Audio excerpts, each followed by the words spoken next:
হ্যাঁ, এই যে টিকলি রানী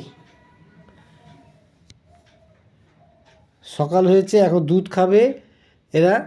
সেই ছোটোটা তো, এই যে ছোটো রানী তো সবসময় দুধের বাটি খুঁজছে, দুধ খুঁজছে সকালবেলায়, খিদে পায় তো তাই সকালে দুধ খায়, একটু নেশা হয়ে গেছে। এই যে ছোটো রানী, ছোটো রানী, আর এই যে টিকলি রানী বসে আছে, আর ওইখানে ঢালু রানী, সব দুধ খাওয়ার জন্য বসেছে। আর কুসুম রানী দুধও ভালোবাসে না একটু, বড়োটা তো টিকলি রানী একটু কেক খায়, কিন্তু কুসুম তো কেকও খায় না একটু, আর দুধও খায় না, ভালোবাসে না। এই যে টিকলি রানী এখানে, এই যে দুধ খাওয়ার জন্য ছোটো রানী তো ঘোরাফেরা করছে, খালি দুধ খাবে এখানে সেখানে করে।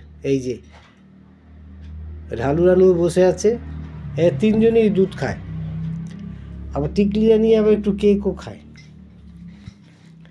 ওর জন্য এনে রেখে দিই টিকলি রানী। এই যে ছোটো রানী খালি ঘোরাফেরা করছে, কী করে